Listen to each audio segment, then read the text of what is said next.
Merci de préférer la radio qui perce le cœur de l'actualité avec nous dans Œil de Lynx. Amadou Djoulde Diallo, journaliste sportif et historien. Vous pouvez envoyer vos questions au 669 911 911 sur www.facebook.com/Œil de Lynx FM.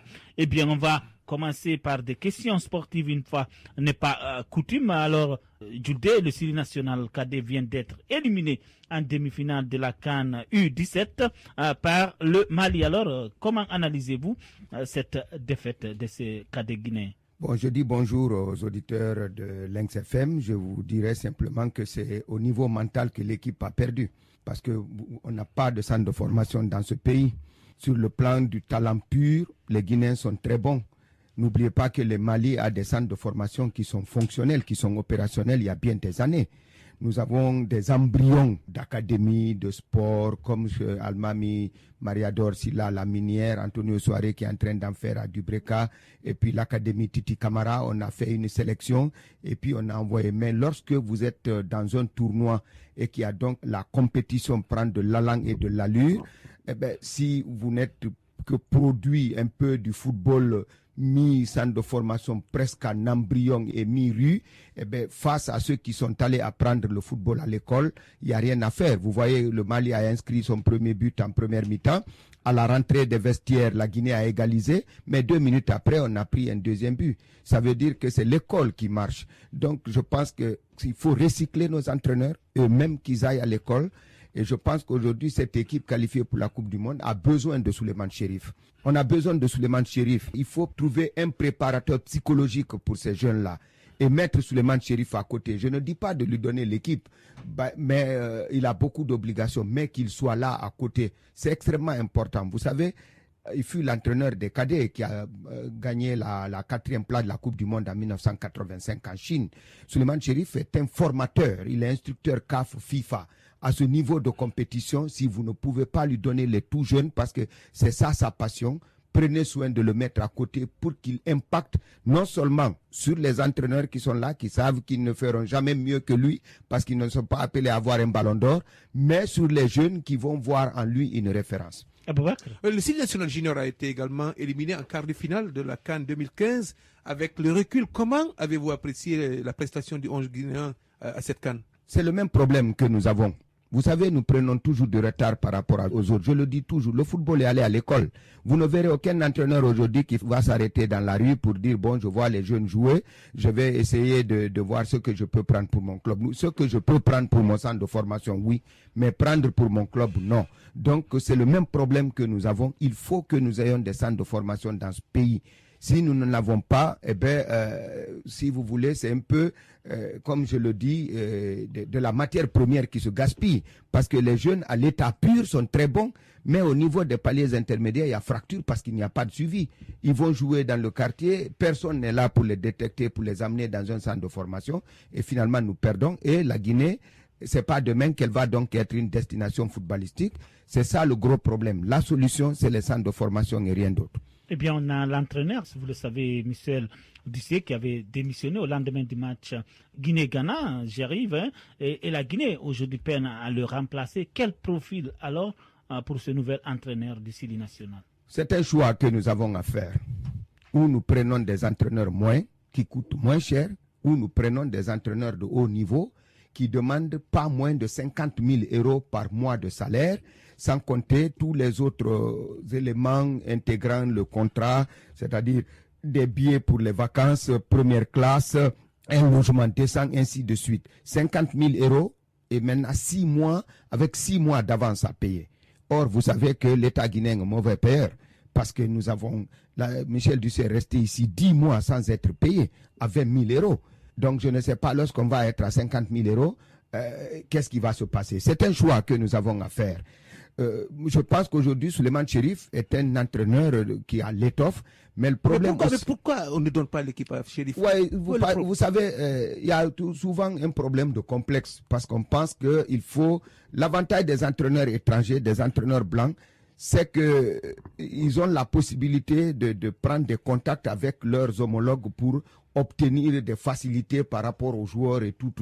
C'est pourquoi la plupart des pays africains s'accrochent là. Et puis, il y a ce complexe. Sinon, Ici, Souleymane Chérif, c'est tout, c'est un ensemble. Souleymane Chérif, je vous donne un exemple, il a vidé le fils de Thiam Ousmane Tolo, Pablo Demba Thiam, de l'internat où le Sili national était en regroupement au Maroc à la veille de la CAN 98 au Burkina Faso. C'est un Allemand. Parce qu'il est allé en formation en Allemagne. Malheureusement, on avait un match ici en février 64 contre la Sierra Leone. Et on a demandé où est Souleymane Chérif. Le président Ahmed Sékou Touré a dit de le faire rentrer immédiatement. Il est rentré pour défendre les couleurs de l'équipe nationale et il est resté là. Il n'est plus reparti. On connaît la suite. Mais je pense qu'aujourd'hui, tu ne peux pas avoir un Souleymane Chérif ici. Antonio Soare l'a pris pour l'amener à son centre de formation afin qu'il s'occupe du centre, d'accord. Mais tu ne peux pas avoir un Souleymane Chérif et te faire des soucis dans ce pays en termes de formation. Parce que la CAF et la FIFA même l'utilisent pour aller, si vous voulez, former des entraîneurs d'autres pays. Maintenant, c'est une solution. C'est nous qui savons ce que nous voulons. Ou nous prenons Souleymane Chérif, ou nous cherchons un entraîneur. Mais dans ce cas, il faut mettre la main à la poche. Et bien peut-être pour boucler cette partie sportive, on peut savoir quel regard portez-vous aujourd'hui sur le fonctionnement même du ministère du Sport, de la FEGIFOOT, et puis notamment il y a eu une gestion des fonds qu'on n'a pas encore justifié, ces fonds alloués à la CAN, au Sili national, à l'occasion de cette CAN 2015. Oui, c'est le même problème que nous avons. Le problème, en fait, chaque ministre qui vient souhaite avoir sa CAN. Tout ministre des Sports qui arrive, son souhait, c'est d'avoir sa CAN. Parce qu'une qualification pour les phases finales d'une Coupe d'Afrique des Nations, c'est en fait, c'est dépense de souveraineté. L'État n'a pas trop l'œil regardant sur les budgets parce qu'on s'est dit non, c'est d'abord la qualification pour les phases finales de la Coupe d'Afrique des Nations, avec le phénomène magique et angélique du football, eh bien, ça entraîne tout le monde. L'État a payé 1 million d'euros uniquement pour les droits de retransmission. Donc, vous comprenez, en ce moment, on met tout dedans. Non seulement on met tout dedans, mais le problème, même ce qu'on donne en ristourne à la Guinée, on ne le déclare pas. Parce que la CAF prend 50%, rembourse 50% des frais de voyage des équipes qui participent à la CAN. C'est un fait. Moi, j'ai été officier média de la CAF, je sais de quoi je parle. J'ai travaillé à la CAF, je sais de quoi je parle. Mais aussi, il y a de l'argent qui est redistribué aux équipes au prorata du niveau atteint dans la compétition. Mais tout ça, on n'en parle pas. Pourtant, c'est de l'argent qu'on encaisse. La fédération ne paie pas moi parce que c'est à la fédération qu'elle rembourse. Mais le plus souvent, qu'est-ce qui se passe? Le ministère dit, comme c'est l'État qui a payé, c'est pas vous l'État, c'est moi l'État, moi ministère. Si vous récupérez l'argent, vous me le remettez. C'est ce qui se passe. En 2004, en Tunisie, j'ai vu le DAF du ministère des Sports à l'époque, avec le trésorier Diallo Mamad de la Fédération guinéenne de football. Quand il est allé pour décaisser l'argent, il l'a remis directement au DAF du ministère. Donc, il faudrait qu'aujourd'hui, le gouvernement prenne une option. C'est laquelle? Il faudrait que les fédérations nationales soient indépendantes. C'est des pouvoirs délégataires qu'on leur donne. Donc, que le ministère ne gère pas à la place des fédérations. Mais vous voyez, dès que la fédération est là, et le ministère est là, chef de délégation, tout ça, c'est d'accord. Mais on dit chef de délégation, ministère, tout le monde est là, on s'occupe du football, on ne s'occupe pas du reste, ainsi de suite. Il faudrait qu'on fasse comme les autres. C'est-à-dire que le budget, qu'on alloue des budgets aux fédérations sportives nationales, qu'elles soient elles-mêmes, qu'elles gèrent leur budget, et que le ministère des Sports n'ait pour mission que contrôler l'exécution du budget en fonction du montant.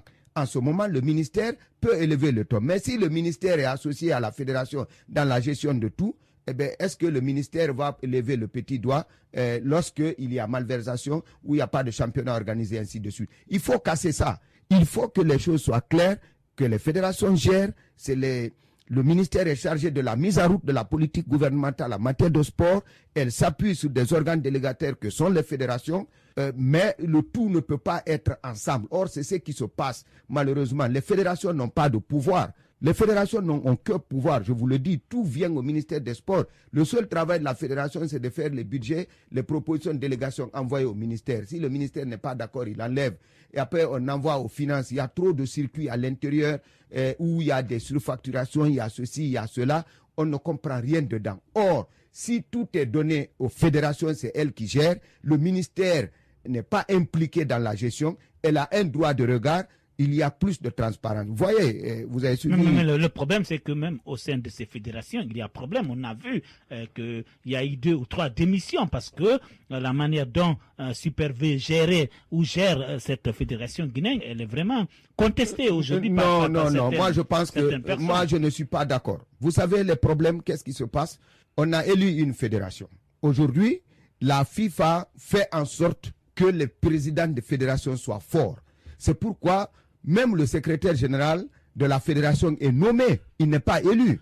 Ibrahim Blasco Barry a été élu, mais lorsqu'il s'est agi de le prendre comme secrétaire général, il a démissionné de son poste. C'est en ce moment qu'Abdraman Touré est rentré à la fédération. Tout ça, c'est pour renforcer les pouvoirs. Il y a un fait, c'est que la fédération ne se réunit pas trop souvent. C'est ce que j'ai dit. Le souci de tout le monde, c'est de voyager. Ceux qui ont le souci d'être présents à l'intérieur du pays sont très peu. Mais dire, il y a eu des problèmes avec Tony Diarra et Youssouf Traoré, il les a suspendus. À l'interne, qu'est-ce qui s'est passé dedans? Mais jusque-là, on a tout fait, on n'a pas levé le petit doigt. Mais quelle lecture, je veux dire, en tant que journaliste sportif averti, quel regard faites-vous sur la gestion de ce département par la ministre Domani Doré? Écoutez, la ministre Domani Doré, elle est néophyte. On ne peut pas lui faire descendre le ciel sur la tête. Je ne suis pas d'accord. Mais c'est tout un ensemble. C'est pourquoi je dis, pour libérer le ministère, il faudrait que les fédérations soient indépendantes. Elles ne soient pas sous la chape de plomb de ministères qui s'immiscent dans tout, parce qu'il y a frais de mission, il y a ceci, il y a cela. Donc, elles héritent d'une situation. Même si on met quelqu'un d'autre, si c'est la même politique qui continue, on n'ira nulle part, que tout le monde se préoccupe quand le Sili national est qualifié. Allez, par exemple, si vous allez aujourd'hui au Niger, pratiquement tout le ministère des Sports est à Niamey. Le souci, c'est de voyager. Mais si vous dites, il y a des gens là-bas qui restent là, peut-être 5 ans sans mettre un pied à l'intérieur du pays. Le souci de tout le monde, c'est d'être là. L'intérieur du pays est abandonné. Il n'y a pas d'infrastructure, ça c'est l'État. Mais le souci de tout le monde, c'est d'être à Conakry et d'être dans l'avion, qu'on mette ton nom pour aller à la CAN, pour aller par-ci, pour aller par-là. Dans ça, le plus souvent, même les dirigeants sportifs de l'intérieur du pays qui se tuent à la tâche là-bas pour garder, au moins maintenir un peu le flambeau, eux-mêmes, ils sont complètement ignorés. Tout se passe ici. Donc je dis, la fédération va à un congrès au mois d'août de toutes les façons. Mais je dis encore une fois, par rapport à ceci ou cela à l'intérieur, vous savez, on va ensemble à une élection. Il y a des compromis, il y a ceci, cela. Après, il y a des fractures à l'intérieur. Mais Domani Doré hérite d'une situation. Elle n'est pas responsable de ce qui se passe. Il faut que la politique gouvernementale en la matière soit claire et que désormais les fédérations soient indépendantes dans le cadre de la gestion en tant qu'organe délégataire et que le ministère ait le pouvoir de contrôle de la gestion au prorata des montants alloués aux fédérations dans l'exécution de leur programme. Eh bien, merci. Je rappelle à nos auditeurs que nous recevons ce matin Amadou Julde Diallo, il est journaliste sportif, historien. On va tourner cette page sportive. Oui, je voulais juste ajouter, parce que par rapport à la CAN, la prestation du Sili national, vous devez me poser la question, c'est le même problème que nous avons. Quels sont les joueurs que nous avons qui jouent régulièrement dans les championnats en Europe? On n'en a pas. Donc sur un tournoi sur la durée, au départ, il y a l'euphorie parce qu'il y a encore les muscles qui tiennent. Mais après, quand c'est un tournoi sur un mois, les muscles lâchent. Nous n'avons personne, même Ibrahim Traoré, parfois il est réserviste à Mönchengladbach, alors que c'est lui le fer de lance du Sili national. C'est le problème que nous avons. C'est parce que nous n'avons pas de centre de formation. Si vous prenez l'équipe ivoirienne, à part Didier Drogba, tous les autres sont sortis du centre de formation de Sol Béni. Et qui n'appartient même pas à l'État, qui appartient à la SEC d'Abidjan. Chaque année, ils font le tour de toute la Côte d'Ivoire, ils organisent des tournois de détection, ils prennent les meilleurs, ils les envoient au centre. Si vous arrivez au centre, vous avez l'académie, la formation académique jusqu'au lycée. Vous faites le bac en étant au centre de formation de Sol Béni. C'est-à-dire que vous allez à l'école le matin, vous jouez au foot le soir. Ou vous jouez au foot le matin, vous allez à l'école le soir, vous avez tout à l'intérieur. Tant qu'on ne parviendra pas à réaliser cela, de manière à ce que les jeunes puissent apprendre le football comme ils apprennent les autres matières, on n'ira nulle part. C'est ça le problème. On m'a dit non, on a envoyé des joueurs blessés. Dites-moi, quel autre joueur on pouvait sélectionner en lieu et place de ceux qui étaient là-bas? Où ils sont, au plan extérieur ou intérieur? C'est la plupart d'entre eux sont des réservistes parce que nous n'avons pas cette destination footballistique Guinée qui fait que les gens viennent ici chercher les joueurs et les amener. Vous allez voir ces joueurs. Oui, mais à propos de détection, on sait que Amadou Diaby avait lancé une belle initiative, mais malheureusement, il n'a pas été Qu'est-ce qu'il devient d'ailleurs? Qu'est-ce qu'il devient, ce Amadou Il paraît Diallo? qu'il est allé du côté maternel à Kinshasa. Maintenant, il parle lingala là-bas. C'est du folklore, c'est du tape à l'œil. Non, quand même, c'était une initiative où il y avait eu des jeunes qui sont allés dans mais vous faites le tournage des clubs français pour les vendre. À quel prix? Vous allez voir cette équipe cadette là. On en a parlé, non? La plupart des joueurs des clubs vont prendre ces joueurs-là. Dans 6 mois, vous entendrez que peut-être aucun d'entre eux n'est là. C'est peut-être qu'on n'aura même pas la possibilité d'avoir la même équipe pour la Coupe du Monde au Chili. Parce qu'on va les placer. Les clubs n'attendent pas. Dès qu'un éclos, on va le vendre pour 5 000, 10 000 $. Si vous arrivez au Maroc, en Tunisie, il y a près de 200 joueurs guinéens qui sont là-bas, qui ne jouent pas, qui ont honte de rentrer au pays, qu'on dise qu'ils sont là-bas. Ils ne jouent pas. On les a vendus pour 5 000, 10 000 $ simplement pour qu'un dirigeant de club empoche 5 000, 10 000 $. Donc tout ça, c'est pas structuré. Mais tout ça, si le ministère est là, désengagé sur le plan de la gestion de la fédération doit rendre compte au ministère sans que le ministère ne s'y mixe dans la gestion directe. Je pense que nous pouvons voir clair là-dedans. Vous êtes sur Lynx FM 91.00 avec nous dans Hey de Lynx Amadou Julde Diallo. Vous avez compris, quand on parle beaucoup plus sport. À présent, on va parler de votre longue absence du pays. Vous avez effectué une tournée aux États-Unis et en Europe pour sensibiliser, dit-on, les compatriotes sur l'histoire du Fouta Djallon. Qu'est-ce qui a motivé cette démarche? Écoutez, c'est Eladji Sekou Ayabari, le président de la coordination nationale Al-Poular, qui m'a demandé, après plusieurs rencontres, de sortir pour aller rencontrer nos compatriotes. Il m'a choisi pour 2 raisons. La première, il estime que je connais un peu l'histoire du Fouta, mais la deuxième, c'est parce que moi-même, je suis à cheval sur toutes les composantes du Fouta Djallon. C'est pourquoi je me plais à dire que personne n'est du Fouta plus que moi, c'est-à-dire Fouta par extension de tout ce que vous connaissez, de tout ce qui habite au Fouta. Donc je suis parti. La mission, c'était 2 volets. La première, c'est de faire en sorte que les fils du Fouta, avec la politique du Mandeng Djallon, ne soient pas divisés entre eux. Mais la deuxième, c'est de demander aux fils du Fouta que les autres Guinéens viennent vers eux ou qu'ils ne viennent pas vers eux. Eux, ils ont l'obligation d'aller vers les autres Guinéens. C'est-à-dire, c'est réunir les fils du Fouta pour éviter la fracture avec cette politique de Mandeng Djallon. Mais la deuxième, c'est de faire en sorte que les fils du Fouta soient en parfaite harmonie avec les autres Guinéens, peu importe le comportement de ces derniers vis-à-vis d'eux. C'est ce message que nous avions à passer et je pense que nous l'avons fait. Nous avons fait la France, nous avons fait la Hollande, nous avons fait la Belgique, nous avons fait l'Allemagne, nous avons fait New York aux États-Unis, nous avons fait Boston, Columbus, Atlanta, Philadelphie. Je pense que nous avons fait également des émissions sur les radios qui sont animées là-bas, radio guinéenne ou radio africaine. On a fait des débats de 3 heures, des débats chauds, très chauds avec certains et tout.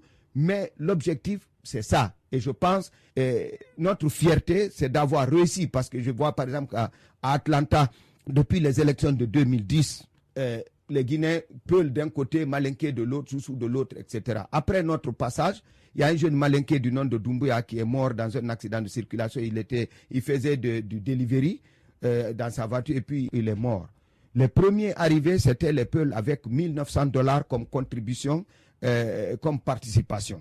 Et ensuite, à l'inauguration de la mosquée des Peuls de Atlanta, qui a suivi 3 jours après, c'était un imam Malinké de Zérékoré, Eladji Fofana, qui a dirigé la prière. Donc aujourd'hui, on se dit, non, vous avez entendu ce que notre frère nous a dit. Nous leur avons dit, un Peul, un Malinké, un Soussou, un forestier, il a une cérémonie, il ne vous informe pas, vous l'apprenez, déplacez-vous, allez le voir. Si vous avez €1, donnez-lui. Si vous avez $1, donnez-lui. Dites-lui, mon frère, tu as fait cette cérémonie-là, moi je suis là, je suis ton frère guinéen, tu ne m'as pas informé. Moi j'ai appris, je viens. Si vous le faites 1 fois, 2 fois, la 3e fois, il va vous informer. Dès lors qu'il vous informe, vous rentrez en amitié et en fraternité. Donc c'est ce que nous avons fait. Et je pense que nous avons réussi parce que nous avons sensibilisé. Nous avons, pour ce qui est du Fouta, on a dit, comme elle a dit, nos frères, on les néglige souvent. Or, ils sont plus forts auprès de nos parents au Fouta que nous qui sommes ici. Parce que à Ménière là-bas, ton frère qui est en France ou qui est aux États-Unis, il est censé envoyer $100 ou 100 € à la maman qu'elle va chercher au marché là-bas. Elle sort le matin au marché de Telmele pour dire « Hande dollars ko djelu, hande euros ko djelu ». C'est pas toi qui envoie ça, c'est celui qui est là-bas. Donc si lui, il appelle pour dire « Attention, ce qui se passe là-bas, ne le faites pas », on a pensé au niveau de la coordination nationale que ceux-là ont un certain impact sur la vie du Fouta Djallon. Donc il faut aller vers eux. Et c'est ce que nous avons fait. Je pense que nous sommes rentrés, bien que beaucoup avaient déjà dit qu'on est parti en exil, on ne rentrera pas ici, cela. Nous sommes de retour. Nous sommes de retour et on est très content de ce que nous avons fait et aussi de ce que nous avons trouvé sur place. Nous allons en parler tout à l'heure. Mais ce besoin subite d'aller à la rencontre de cette communauté-là, pourquoi? Qu'est-ce qui explique ça? Y a-t-il péril à la demeure? On ne sent pas vraiment, à mon avis, le besoin d'aller faire une randonnée pour dire Guinée, Malinké. J'ai l'impression que c'est en Guinée plutôt que ça ne va pas. Non, nous avons... parce que là-bas aussi, ça ne va pas. Ça ne va pas. On a eu Mouktar la semaine depuis dernière. Les élections de 2010, les Peuls sont à part, les Malinké sont à part, les Soussous à part un peu, les forestiers à part. C'est plus évident entre les Peuls et les Malinké. C'est là-bas où ça ne va pas. Malheureusement, là aussi, les autorités guinéennes, quand elles se déplacent, le président en tête, il rencontre ses militants, pas les citoyens. Et cela crée davantage un fossé. Enfin, quand Alpha Condé va à Washington, il dit je rencontre la communauté guinéenne. Maintenant, c'est les gens qui viennent. Ce n'est pas Alpha Condé qui choisit, c'est les Guinéens. Si vous prenez Washington, on fait le prix. On sait par ailleurs que la communauté guinéenne elle est beaucoup plus concentrée dans le Maryland. Donc, si on donne rendez-vous à tous les Guinéens de Maryland pour aller accueillir Alpha Condé, si c'est seulement les Malinké qui se sentent concernés, il est vrai que c'est eux seulement qui doivent aller. Ce n'est pas vraiment... Le communiqué n'est pas secteur, mais c'est les gens vous savez, c'est les gens en fait qui se comportent comme ça. Les autres, ils viennent. Les autres viennent, mais ils viennent en opposant. C'est ce qu'il faut bannir. Les autres, ils viennent. Mais vous voyez deux clans, des Malinké favorables au pouvoir, des Guinéens favorables au pouvoir et hostiles au pouvoir. Il faut lutter contre ça. Et qui doit lutter contre ça? C'est le président de la République en tête pour dire, moi j'ai appelé tout le monde ici. Vous qui êtes en train de vous opposer à moi de l'autre côté de la barrière là, venez ici. Mais votre démarche aurait été, à mon avis, la coordination, la démarche aurait été plus judicieuse si, au-delà de vous, M. Djoudé, il y avait peut-être, on aurait formé une délégation composée de vous êtes Peul, des Malinké, des Soussous, pour aller à la rencontre. Si vous allez, vous Peul, pour aller vouloir dire que vous réconciliez des ethnies outre-Atlantique, on n'est pas, nous on a fait, à mon avis, ça devient un peu sectaire et ça devient ciblé. Les autres vont dire, mais si autour de la table il y avait un locuteur Malinké, un locuteur forestier, un locuteur Soussou, vous auriez pu passer un langage familial, un langage beaucoup plus judicieux que si Amady Djoudé va s'asseoir en face de toute une communauté pour dire je suis venu, je suis le bon samaritain, je suis venu vous pour créer ce qui n'a jamais existé. Nous, on n'est pas allé pour faire de la politique, on est allé pour faire de l'histoire. La première mission, c'était de combattre le Manding Djallon. Parce que ça, vous savez. Ça, c'est de la politique. Voilà, non, attention, c'est de l'histoire. Le Manding Djallon est né de velléités politiques de s'implanter au Fouta. Nous sommes restés. Et vous n'êtes pas le seul connaisseur de l'histoire en Guinée. Non, écoutez. Vous aurez pu chercher dans les autres ethnies. Mais écoutez, moi, le problème, si je ne suis pas le seul, mais peut-être qu'il y a les courageux et les plus courageux. Il y en a qui... Moi, je suis journaliste sportif. Il y a des historiens qui sont là, qui connaissent l'histoire du Fouta mieux que moi, mais qui préfèrent se taire. Mais moi, je ne vais pas me taire quand on enlève Fouta, on met Mandé. Moi, je ne peux pas me taire parce que je sais que c'est une abstraction. Je suis heureux quand j'ai vu la famille régnante de Timbo chez le président de la République, la famille régnante du Fouta Djallon, les Bari de Timbo, les Sédianké. J'étais heureux. J'ai dit, bon, j'attends peut-être de voir si après l'union des Roundés du Fouta que Alassane Condé a créé, en donnant un agrément avec les Sambala Biko, les Sambaheri camarades de l'Eluma et tout, si demain ils vont être chez le professeur, je suis heureux de me rendre compte que le président de la République a changé de fusil d'épaule. Il se rend compte. Moi, je ne suis pas dans une position de...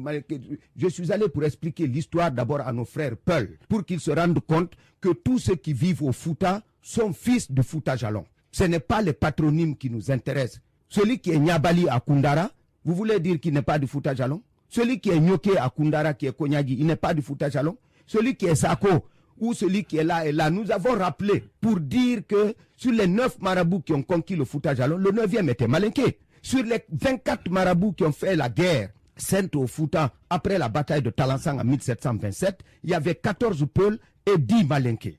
Sur les 7 mosquées qui existaient au Fouta avant la bataille de Talansang, il y avait 6 chez les Peuls et une chez les Malinké, c'est à Kouroumaninka. à Mamo. Comment voulez-vous dire aujourd'hui que par les patronymes, ces gens-là ne sont pas du Fouta? Voilà notre problème. Nous, on n'est pas allé pour faire de la politique, mais le Mandeng Dialong, moi, je me suis levé pour le combattre et aujourd'hui, je suis heureux de me rendre compte que j'ai une victoire parce que ça a échoué. N'oubliez pas qu'on avait prépositionné des gens au Fouta. Les Rundés et les Missidés allaient en venir à l'affrontement.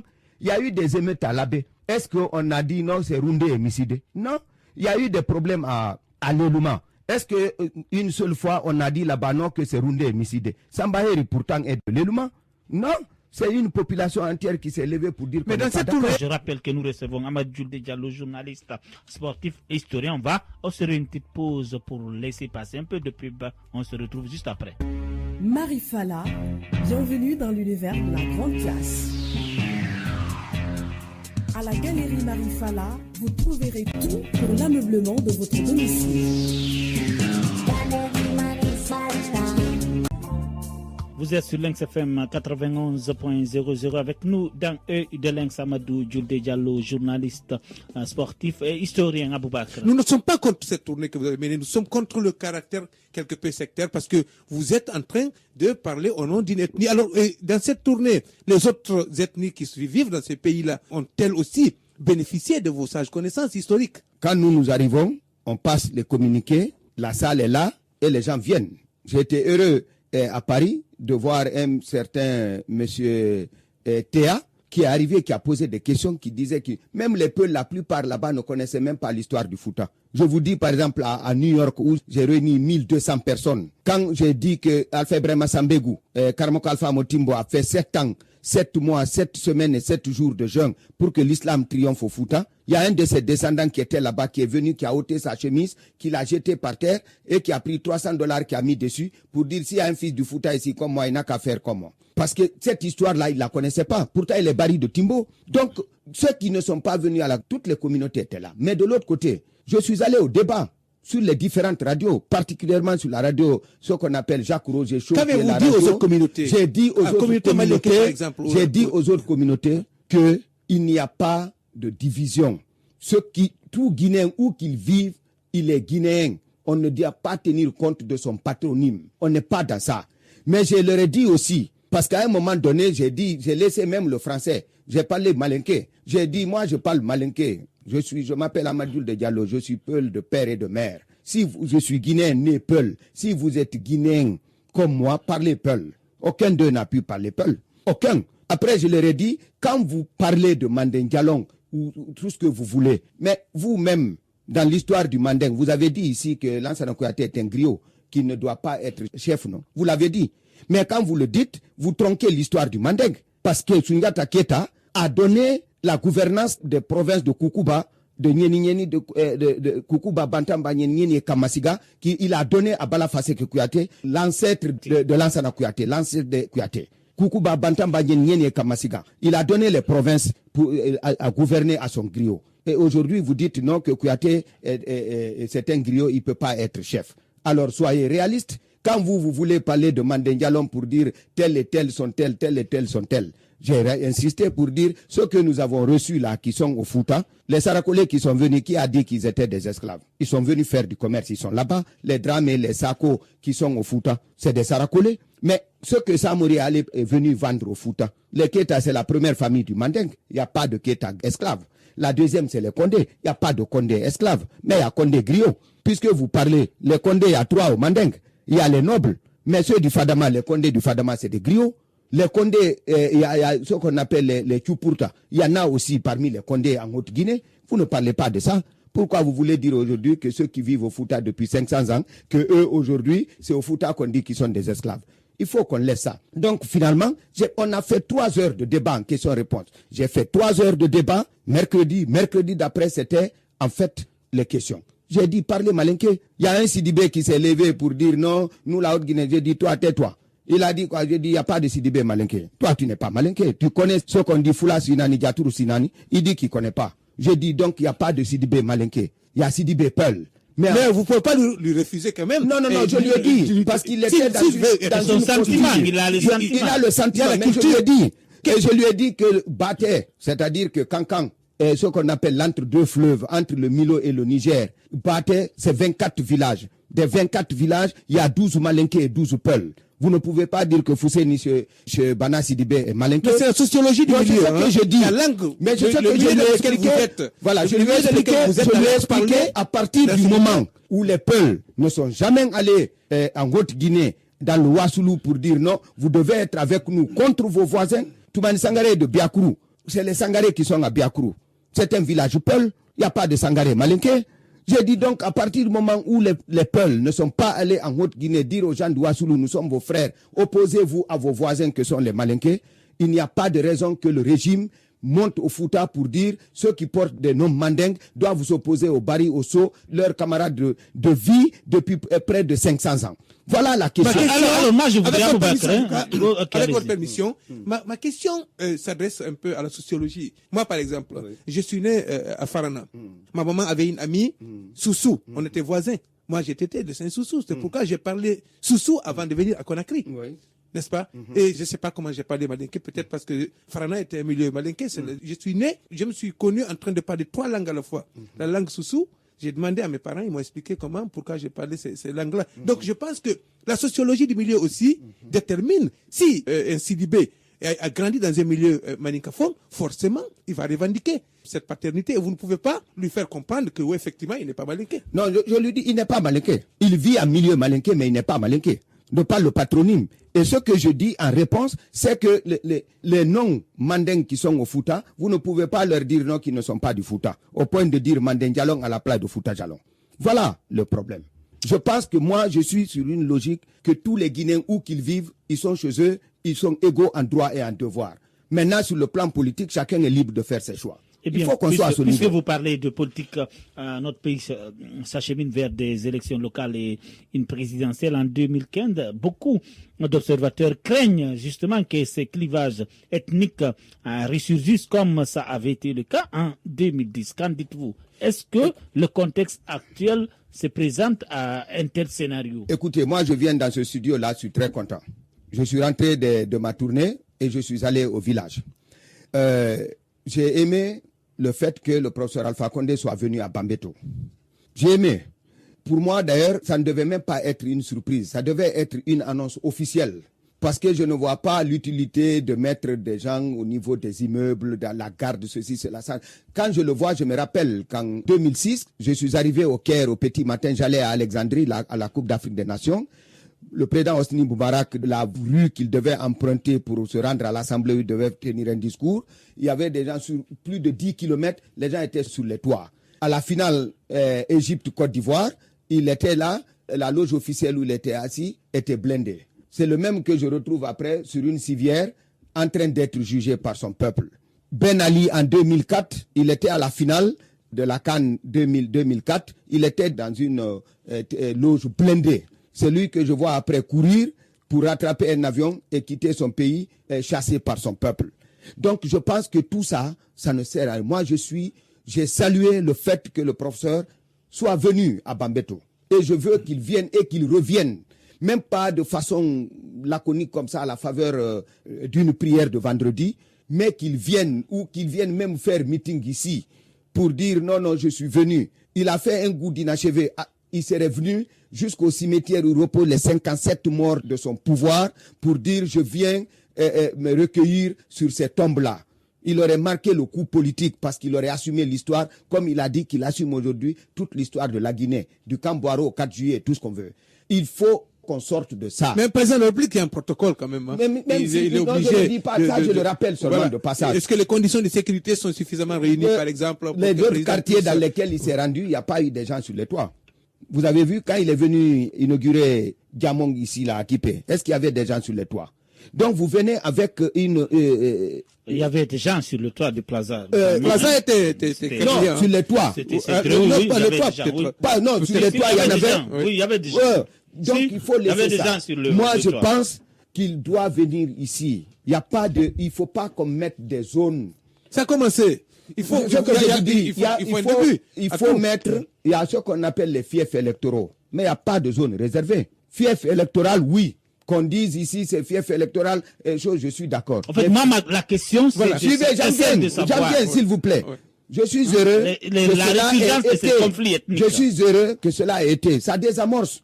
Parce que aujourd'hui, qu'on n'indexe pas un Malinké parce qu'il est de l'opposition, qu'on n'indexe pas un Peul parce qu'il est de la mouvance.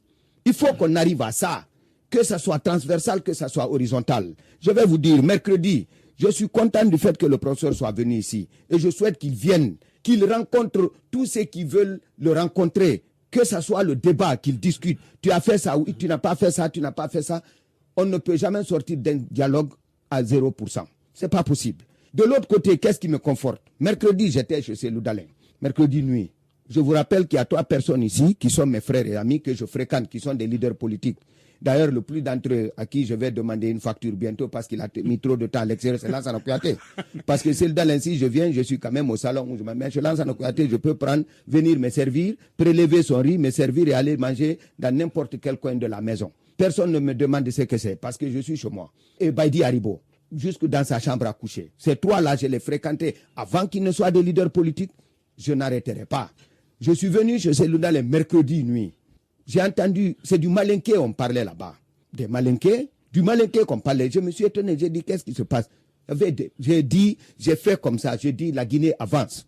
C'est du Malinké qu'on parlait, une délégation des fils Malinké qui sont allés faire une tournée de 21 jours en Haute-Guinée, qui ont été à Nianikuru, qui a expliqué tout à Dialakoro, et ainsi de suite, qui ont été reçus partout. On a même égorgé des moutons et tout pour eux. Il y a quelques années, cela n'était pas possible. Ils sont venus faire le compte-rendu de leur tournée en Haute-Guinée, en Malinké. Celle-là, les mêmes étaient assis, ils s'exerçaient un peu en Malinké, un peu en Soussou. Moi-même, j'ai été commis à la traduction du Malinké.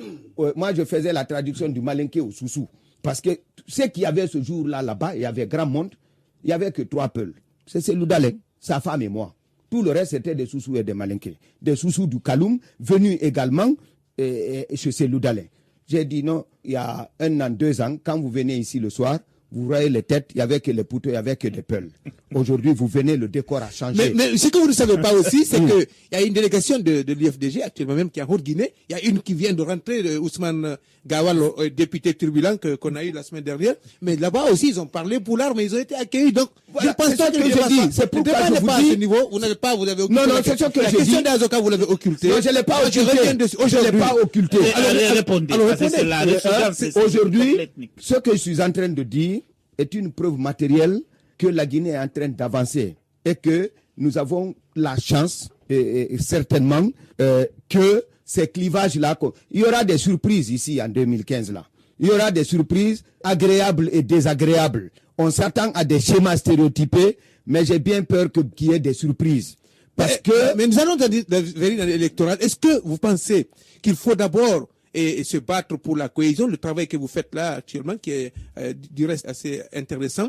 Est-ce qu'il faut privilégier cela à des élections ou bien faut-il aller à ces élections 2015 tout en sachant que ce clivage-là, vous l'avez dit, il est présent partout et en Guinée et à l'extérieur. Mais le problème, c'est que la Constitution fait d'année 2015 une année électorale. On ira aux élections, je suppose. Le président même l'a dit. Maintenant, chacun doit se battre, à commencer par le président de la République lui-même, pour maintenir la cohésion sociale, afin que les partis ne soient pas ethniques, que chacun ait la possibilité de militer dans le parti de son choix. Vous avez parlé de surprises. Voilà, je vous dis qu'il y aura des surprises, parce que ceux qui sont en train de penser que les partis vont être d'étiquette politique, ils vont peut-être être surpris. Je viens de l'intérieur du pays, je vais y retourner encore après mon congrès de Paris. Vous menez campagne pour qui? Non, moi je n'ai pas de parti. Il porte un poutourou dans ses studios. Mon problème... Il porte un poutourou. Oui, je suis Peul. Vous ne pouvez pas quand même me dénier ça. Vous ne pouvez pas quand même me dénier de fait que je sois Peul. Mais je dis encore une fois qu'il risque d'avoir des surprises, parce que je pense qu'on est en train petit à petit d'enlever cette colle ethnique, et il y a une prise de conscience. Moi, je souhaite demain que Cellou Dalein, qu'il soit à la casse, puisqu'on dit que c'est un fief du RPG, qu'il arrive là pour proposer son programme et qu'il soit accueilli, qu'il dise si moi je suis élu, c'est ce que je vais faire pour vous. Que Alpha Condé soit ici, qu'il soit au Fouta partout, pour dire non, si je suis réélu, c'est ce que je vais faire pour vous. Et ça a commencé. Moi, je suis heureux. Quand j'ai vu les images à la télé au village Alpha Condé ici, j'ai dit s'il pouvait d'ailleurs continuer jusqu'à Kagbelen, j'aurais applaudi. Cellou était très très mécontent de cette sortie. Ça, c'est l'appréciation du politicien. Et pourquoi, à votre avis, pourquoi ça doit être fâché? Ça, c'est la réaction du politicien qui estime qu'on est sur ces terres. Mais à l'opposé, un parti de l'UFDG était sur les terres d'Alpha. C'est ça aussi. Donc, il faudrait qu'on casse, on brise ce mur-là pour que les Guinéens se retrouvent et que chacun aille dans le parti de son choix. Moi, je ne fais pas de la politique. Je ne suis contre personne, je ne suis pour personne. Je suis pour quoi? Je suis pour qu'il y ait transversalité, horizontalité, que les Guinéens fassent le choix sans tenir compte de l'ethnie, sans tenir compte de la région. Alors, il y a cette question qui est très très intéressante, c'est ce qui en ce qui concerne la parenté à plaisanterie pour essayer de prévenir et même de taire ces conflits. Est-ce que ça peut nous aider? Mais vous savez que la parenté à plaisanterie, le plus souvent, est intracommunautaire. C'est-à-dire les Ba et les Diallo, les So et les Bari, et puis je crois les Traoré et les Condé, ainsi de suite. C'est intracommunautaire.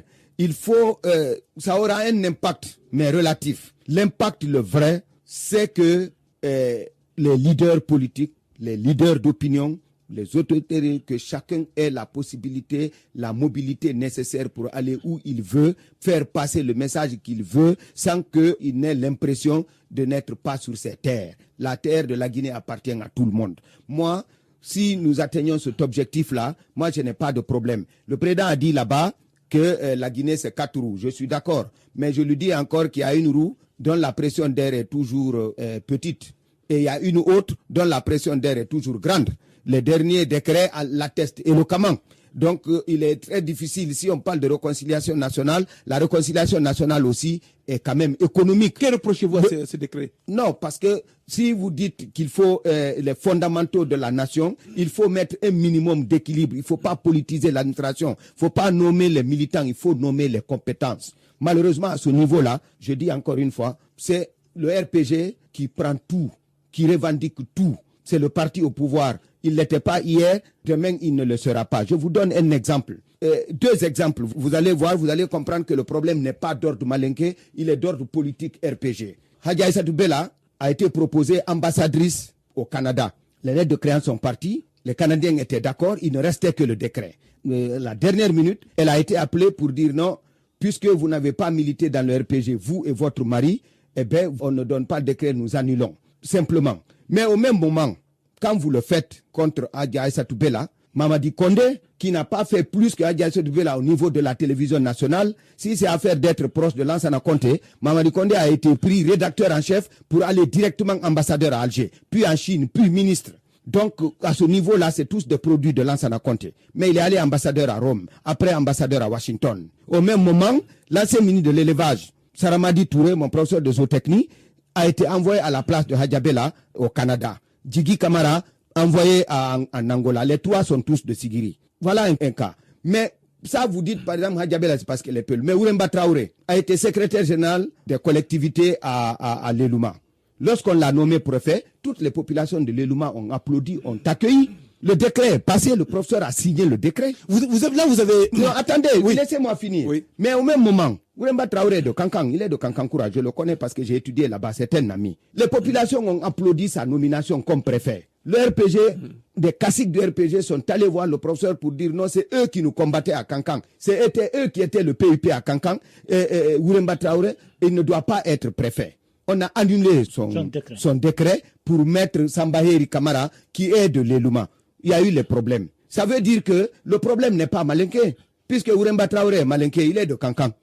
Mais on a annulé son décret au motif qu'il était du PUP hier. Donc ça veut dire... le problème politique. Hein, c'est-à-dire le problème, parce que quand je vous écoute, vous endossez à la fois plusieurs casquettes. Vous avez une casquette de l'historien, une casquette du Guinéen tout entier, le patriote, et puis vous avez une casquette du politique. Alors aujourd'hui, je sais que vous avez lu le livre de Néné Maléa, La Guinée est une famille. Est-ce que vous êtes d'accord avec ces recherches que vous faites là, que la Guinée est une famille? Si oui, comment? Est-ce que vous êtes d'accord avec ce que Néné Maléa a écrit dans ce livre? Non, moi je ne suis pas d'accord. La Guinée est un ensemble de familles. Mais la Guinée tout entière ne peut pas être une famille. un ensemble de familles, oui, mais pas une famille. Ça, si vous voulez le préciser, pour faire des gens en Guinée, c'est pas fait. Il faut qu'il y ait qu'on ne politise pas l'administration. Parce que le pauvre paysan de Telmele, qui a mis son fils à l'école, tout ce qu'il a, il a investi pour que son fils aille à l'école et qu'il devienne quelque chose. Au même moment, quand il entend que son fils a été enlevé ici, au motif parce qu'il n'est pas militant du RPG et tout, après vous allez lui demander de voter, mais il ne votera pas.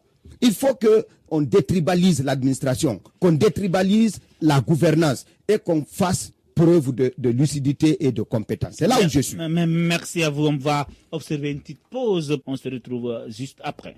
Et maintenant, la parole à nos auditeurs sur Facebook et par SMS.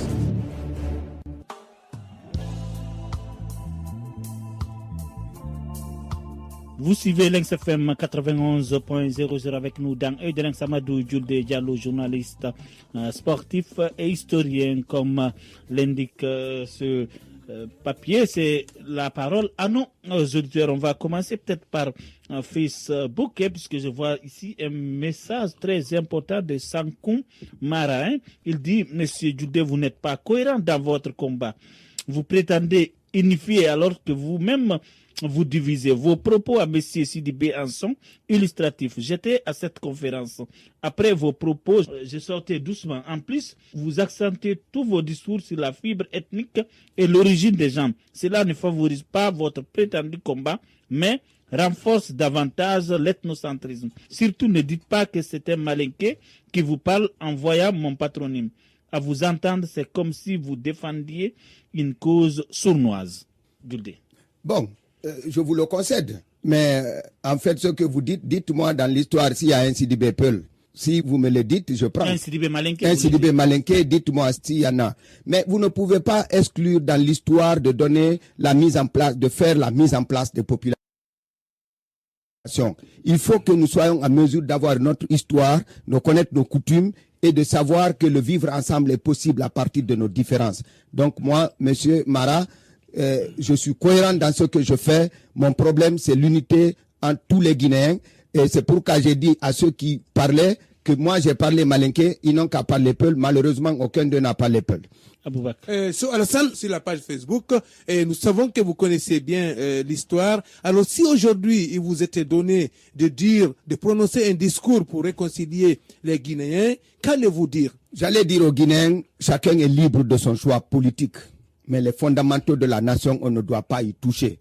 Il n'y a pas qu'il y ait des fiefs électoraux, mais il n'y a pas de zone réservée. Que chacun aille là où il veut pour aller chercher les électeurs là où il veut, mais que personne ne décline son identité et sa région pour dire c'est toi mon frère, ce n'est pas l'autre. C'est ça, et qu'il condamne son frère parce qu'il n'a pas le même choix politique que lui. On a Algassimou Diallo qui demande: est-ce que vous avez écrit l'histoire du Fouta? Si oui, comment la trouver? Ou bien, sinon, il faut le faire puisque ils en ont besoin. Écoutez, il y a Bakar Diallo, Kernari, comme Ismaël Bari, le chef de chaire, je crois, de l'histoire de Sonfonia. Il y a mon oncle Eladj Malado. Il y a bien d'autres personnes qui ont écrit sur l'histoire du Fouta. Mais le problème, j'ai dit, il y a les courageux et les plus courageux. Figurez-vous bien, monsieur, que moi, je suis menacé de mort tous les jours. Parce qu'on dit non, tes idées, c'est ceci, c'est cela, c'est toi qui as détruit le Manding Diallo. Tous les jours, je suis menacé de mort. Je reçois des appels anonymes, ainsi de suite et tout. Mais je reste là. Moi, les choses avancent et je suis heureux qu'elles avancent telles que je le souhaite. Une fois que cela est, vous me retrouverez journaliste sportif comme je l'ai toujours été. Mais je vais m'essayer également en écriture pour apporter un peu plus à l'histoire du Fouta et à l'histoire de la Guinée. Aboubak. Idrissa Baldé sur la page Facebook, et vous avez régulièrement prêché que la Guinée est un regroupement de familles. Alors expliquez-nous en clair et en termes clairs comment la Guinée, en vous servant d'exemple, comment la Guinée est un brassage d'ethnies et de familles. Bon, si on peut prendre par région. Je peux dire par exemple qu'au Fouta Jalon, les premiers habitants du Fouta, c'était les Téméné, les Limbang et les Nalou qui étaient au Fouta.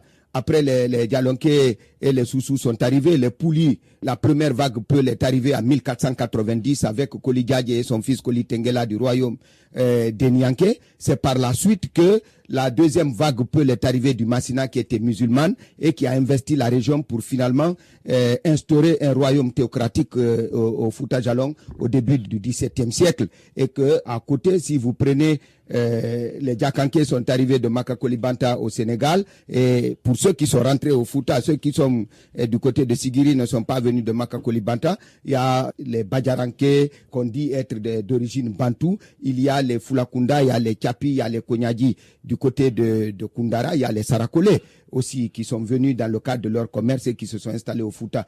En Basse-Côte, vous connaissez ceux qui ont été refoulés pour la plupart du Fouta sont venus au niveau de la mer. Les Soussou habitent là, les Mikifore, les Tanda, les Djakanké, les Nalou, les Baga, tous habitent en Basse-Côte. Et vous connaissez la Haute-Guinée, il y a pratiquement les Malinké et un peu le Konya, il y a les Konyanké. Et en forêt, vous avez à partir de Kissidougou les Kissiens, les Kouranko, les Lélé, et vous avez au niveau de Massanta les Toma, vous avez au niveau donc de Zérékoré les Guerzé, et puis à Yomo aussi les Guerzé, et vous avez du côté de Lola, vous avez les Manon, et vous avez également les Kono, mais au niveau de Massanta aussi, vous avez des Konyanké et des Tomamanian. Donc voilà un peu, si vous voulez, la cartographie de la population de la Guinée. Ça veut dire que toutes ces populations, chacune a sa culture à elle, mais je dis encore, c'est toutes ces différences-là, nous devons nous enrichir de toutes ces différences-là pour, dans le creuset d'une même nation qu'est la République de Guinée. Je le dis encore une fois, aucun de nous ne doit croire être supérieur à l'autre. Nous sommes égaux en droit et en devoir. Nous sommes des citoyens de la République de Guinée et c'est ce qui doit être notre bréviaire. Nous avons cet SMS de Saran Kamara qui dit: Monsieur Djoulde, selon des informations, Cellou Dalein vous a proposé de venir servir à l'IFDG après votre départ de l'administration. Qu'en dites-vous? Ce n'est pas vrai. Moi, je dis, ce n'est pas vrai. Je dirais à madame que certains sont même venus me demander de créer un parti politique. Certains de nos frères, même de Télémélé, et beaucoup d'autres m'ont demandé de venir, de créer un parti politique. J'ai dit, moi, je ne fais pas de la politique. Cellou Dalein ne m'a jamais rien proposé. Cellou Dalein est un frère, un ami, il y a très longtemps. Nous gardons cette amitié. Et je dis encore à madame Saran, je suis plus ami, et d'ailleurs, je suis plus frère à Lansana Kouyaté qu'à Cellou Dalein. Cellou Dalein ne m'a jamais rien proposé. Et je reste journaliste, indépendant. Je n'ai pas de parti. Le jour de l'élection, je vais mettre mon bulletin dans l'urne et je rentre chez moi. Et voter pour qui? Pour qui allez-vous voter? C'est la discrétion de l'isolement. Ah bon, Alpha Isiaga Diallo, Monsieur Djoulde, si Alpha Condé vous nomme ministre de la Réconciliation nationale, allez-vous accepter? Ben, je vais l'accepter. Parce que je sers mon pays, je ne sers pas un homme. Kassori informé. Il ne s'agit pas de parler. Si on vous met à l'œuvre pour dire non, c'est ce qu'on vous confie comme mission, mais vous allez dire non, je ne sers pas parce que c'est tel qui oppose. Je ne suis pas dans ça.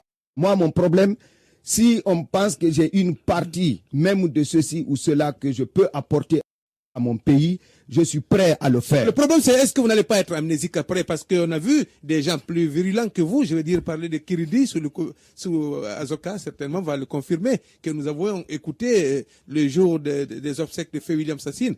Dans la salle des fêtes de l'université, il avait prononcé un discours qui avait ému les gens, qui avait épaté. C'est le même qu'il dit aujourd'hui qu'on ne reconnaît pas. Donc, si vous êtes ministre de la Réconciliation nationale du président Condé, c'est sûr que vous allez être amnésique, vous allez oublier tout d'une fois que vous allez être le miel. Vous savez la différence entre les Peuls du plateau central et ce qu'on appelle les Peuls Hirnangue, c'est-à-dire les Peuls de l'Ouest, les Azoka et nous là, Télémé, les Gawal Kundara. C'est la sincérité et l'honnêteté dans tout ce que nous faisons. On ne peut pas monnayer notre sincérité. On ne peut pas monnayer notre bonne collaboration. Ce n'est pas possible. Moi, à quelque niveau que je sois, je ne sers pas un homme. Et je vous dis encore une fois, quel que soit, si je suis à un poste de décision aujourd'hui, cherchez-moi à l'intérieur du pays, vous me trouverez là-bas. Si aujourd'hui vous me dites que je suis ministre de la Culture, mon problème c'est de voir comment restituer. Ce n'est pas m'occuper des artistes, c'est comment mettre de l'éclairage à Bissandougou. C'est comment valoriser Foulamori Soir à Conakry. Moi, je dis encore une fois, je suis fils de l'intérieur du pays. Il faut que cela soit dans la tête. Donc moi, je ne sers pas un homme. Poste ministériel. Je ne cherche rien du tout. Je suis journaliste sportif. Je vous apprends qu'à l'heure qu'il est, le 78e congrès de l'AEP se tient à Paris les 2 et 4 mars. avec le 90e anniversaire de l'AIPS Afrique, de l'AIPS Monde. Je suis vice-président de l'AIPS Afrique. Aujourd'hui, je m'occupe de ça, mais je dis encore une fois qu'il faut servir la Guinée tous les jours. Je pense que ceux qui me connaissent le savent. Pas de quelqu'un qui mendie ou qui commande. Dorona Ahmad Tidjane So depuis Solo Primo qui dit que vous êtes historien. Dites-nous après toutes les divisions depuis 2010. Donc je ne peux pas aujourd'hui dire que Alpha Condé aura un mandat ou il ne l'aura pas. Ça, c'est le peuple qui le détermine, ce n'est pas moi. Moi, en tant que simple citoyen, c'est aller mettre mon bulletin dans l'urne. En tant qu'historien, c'est de me battre de manière à ce que les Guinéens ensemble soient des frères au-delà des réalités politiques, au-delà des réalités sociales. C'est ça ma préoccupation. Donc, je n'ai pas un institut de sondage, je n'ai pas la prétention de parler au nom de 11 millions de Guinéens pour dire que tel sera réélu ou tel sera élu. Alpha Diobaldé, Ahmed Djoudé, qu'en est-il de votre suspension à la fonction publique et comment vous gérez les mi-ségrégations, mi-jalousie et comment vous parvenez à joindre les deux bouts par ces temps qui courent? Je suis heureux de la question là. J'ai fait un check-up aux États-Unis. Ce qu'on m'a dit, c'est qu'aujourd'hui, la normale du cholestérol, c'est 150. Je suis à 159. Ça veut dire que ça fait un mois, je n'ai pas de salaire, mais ça ne joue pas sur moi. Parce que le problème d'un homme, c'est d'être en harmonie avec soi-même, défendre ses convictions, être là par rapport à ça, ne pas être prisonnier de sa conscience. C'est ça qui est important. Mais on ne peut pas vous payer parce que vous êtes tous dans deux avions. Mais vous ne travaillez pas. Mais vous avez déserté le ministère, votre bureau. Écoutez, si j'en veux au professeur Alpha Condé, c'est pour une chose. C'est de prendre un démarcheur de terrain pour être ministre de la Communication. Et que moi, je suis même heureux d'être parti du ministère au moment où Makaner arrive. Parce que je pense que c'est une injure à la République, est une injure à la compétence que de faire de Makaner un ministre. Je suis heureux d'être dans la nature aujourd'hui. Je suis très très heureux d'être dans la nature, mais je dis encore une fois que je suis né dans ce pays. C'est la première fois que je fais 5 mois en dehors de la Guinée. Je suis né dans ce pays, donc j'ai une famille, j'ai une belle famille, j'ai des amis. Je ne pense pas que un mois, un an de coupure de salaire peut m'empêcher de vivre ou peut m'empêcher de nourrir ma famille. Ça, c'est sûr. Je dis encore une fois, j'ai un village qui s'appelle Santou, dans la préfecture de Telmele. Il y a au moins du manioc et des oranges là-bas. Si ça chauffe et je trouve que je ne peux plus tenir, je peux rentrer et m'occuper de ça. Je trouverai de quoi manger. Mais je ne suis pas prêt à monnayer que j'aille comme me voir courir dans des bureaux pour dire non, je viens demander pardon parce que c'est ceci. Non, je ne suis pas dans ça. Alors, pas du tout. Aussi longtemps que je serai dans cette position, je continuerai à me battre. Mais que quelqu'un ne s'attende pas à ce que je tape à sa porte pour dire aidez-moi à revenir parce que c'est ça. Ça va prendre 100 ans, ça n'a qu'à prendre 100 ans.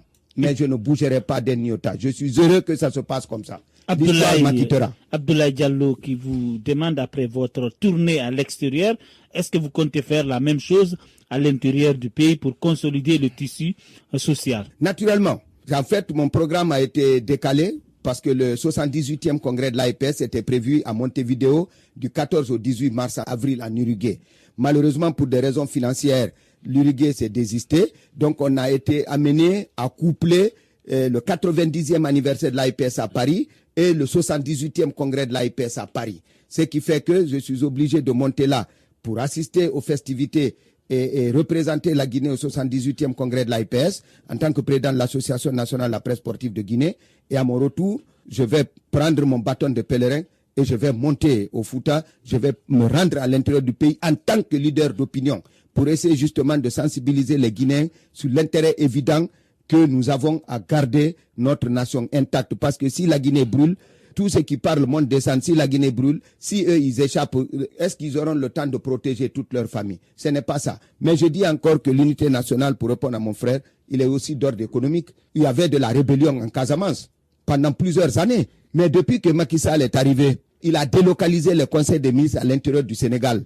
Et après, il est parti à Ziguinchor avec une enveloppe de près de 40 milliards de francs CFA. On a tout investi. Dernièrement, il était là encore pour le forum économique de Ziguinchor. Vous avez entendu parler de rébellion casamançaise? Parce que jusque-là, la Casamance était pratiquement exclue du Sénégal sur le plan économique. Ses prédécesseurs ne se sont pas préoccupés de la Casamance. Mais lui, il est venu, il s'est intéressé à la Casamance pour montrer aux Casamancais qui sont sénégalais, comme ceux de Diourbel, de Fatick et de Saint-Louis, Vous entendez parler de rébellion casamançaise aujourd'hui? Non, donc le partage du revenu national entre les différentes composantes, les différentes articulations du pays peut aussi favoriser l'unité nationale.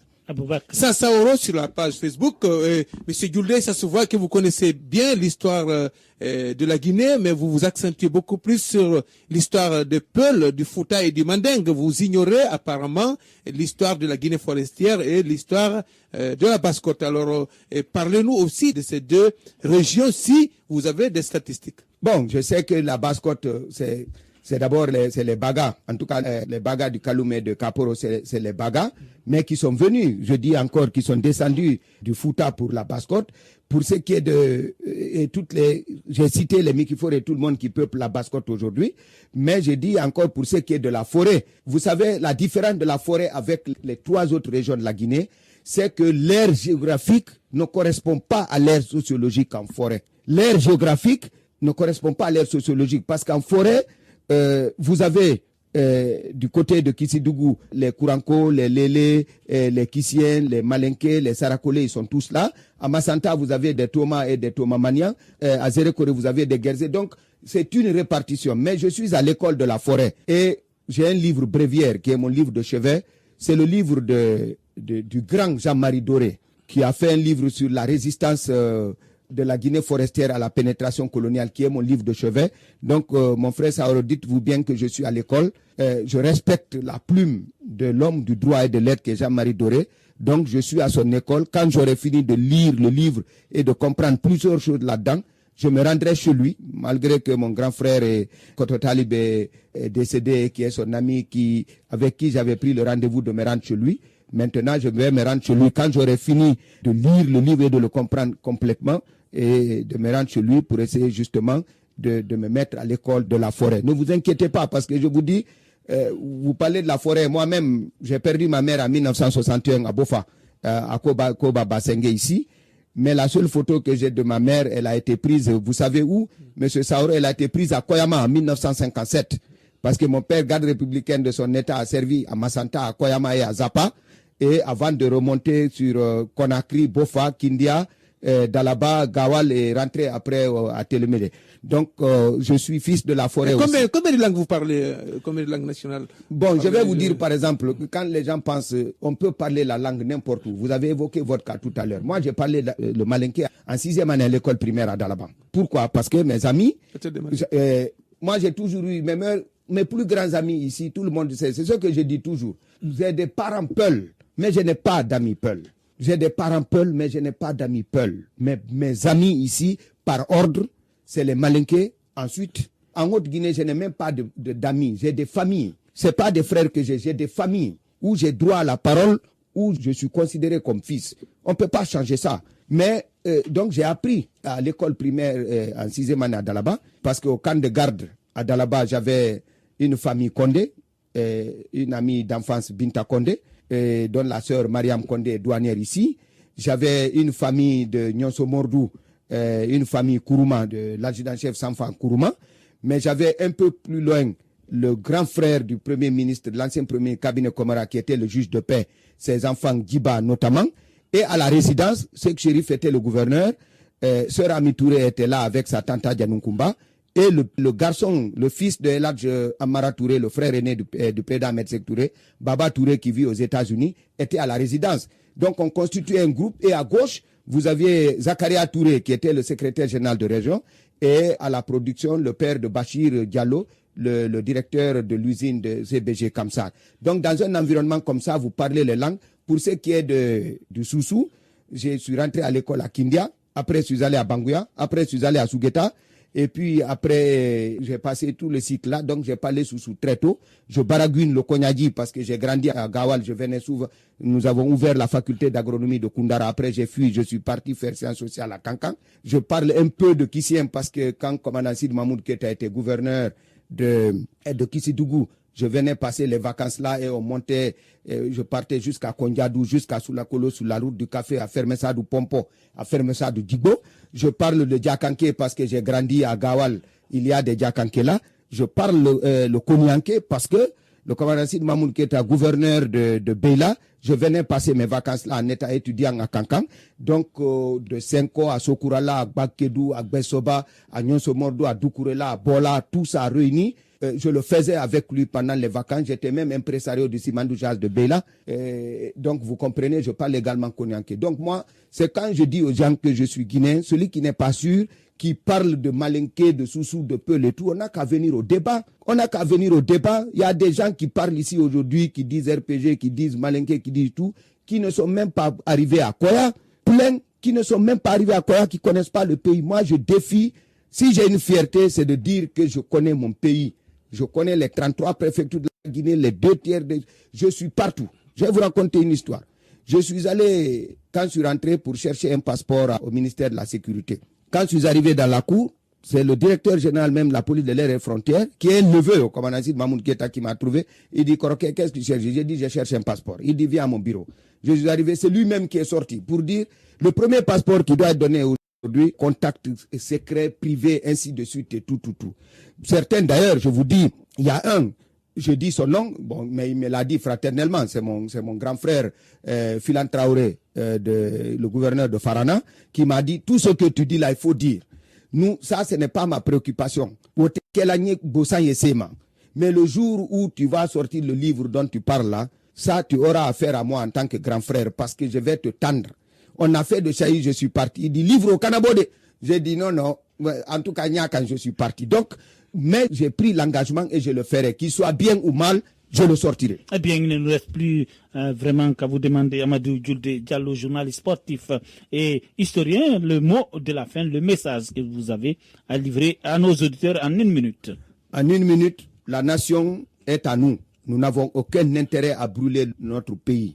Chacun n'a qu'à rester dans sa position politique, faire le choix politique qu'il veut au-delà de son ethnie et de sa région. Mais que cela n'amène pas les Guinéens à se diviser. Nous sommes des frères, que la politique ne nous divise pas encore une fois. Ceux qui sont dans la mouvance n'ont qu'à être. Si la mouvance cherche des militants à l'opposition, ils n'ont qu'à chercher. Si l'opposition cherche des militants de la mouvance pour les ramener, elle n'a qu'à chercher aussi. Mais que la Guinée soit une et indivisible. C'est ça notre vocation. La nation ne doit pas brûler parce que comme le disait l'autre, la terre ne nous appartient pas, nous l'avons empruntée à nos enfants.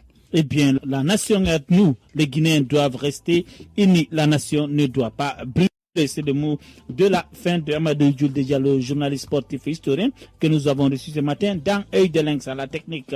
Il y avait Fatoumata Bintabadé, Sadou Kamara, réalisation, Erno, Alpha Ibrahim Baldé, à l'animation, Aboubakr et Azokaba. Merci et bonne suite de programme sur Lynx FM.